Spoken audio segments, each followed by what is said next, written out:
So one activity is given related with this, that water comes out with equal pressure when the holes are made at different heights. So what we are going to do in this activity, you can see in the picture, a bottle is there and holes have been made at different levels. So what is the aim of the activity? Aim is that the pressure exerted by liquid at a point depends on the depth below the liquid.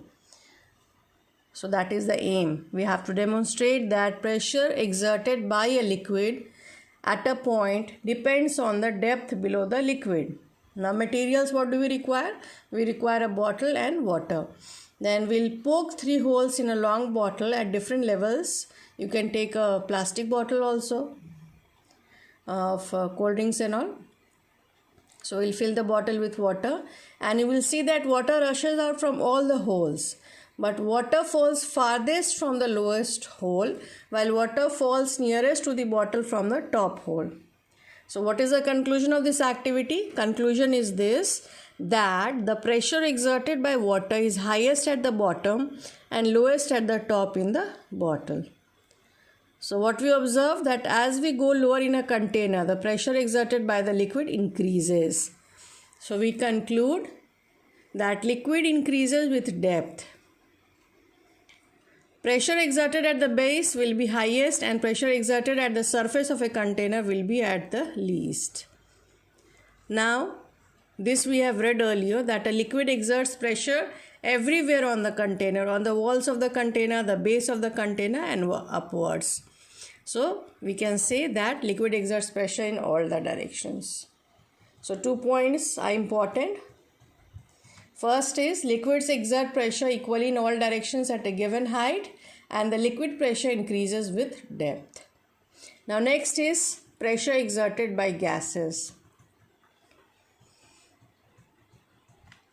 So this we have read earlier also, that intermolecular space between the intermolecular space or the molecules of gases, they run in random directions.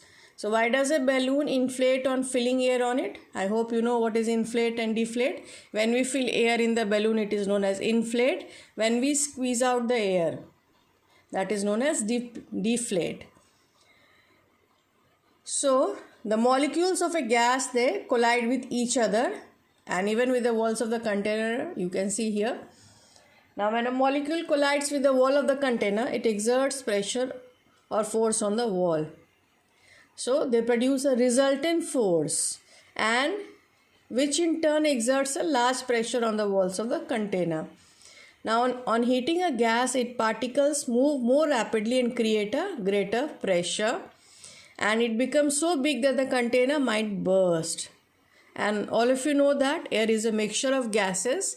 So when the air is filled in a stretchable container like a balloon, the air molecules make a number of collisions because they run in random directions, in different directions. You can see the diagram of molecules in the case of gases is given. So these collisions create too much pressure in the walls of the balloon. From inside that, the balloon expands and hence inflate. Another example is tires of a vehicle. We have to inflate the tires also, whether it is the tire of the bicycle, two-wheeler or four-wheeler. So it has to be maintained. So if the pressure is less, then friction increases, and if pressure is more, then tire can burst. So gases exerts pressure which is due to collision of the molecules amongst themselves and with the walls of the container. Now what is the meaning of the word collision? Someone was asking. Now collision means they run into each other. Collision means they run into each other.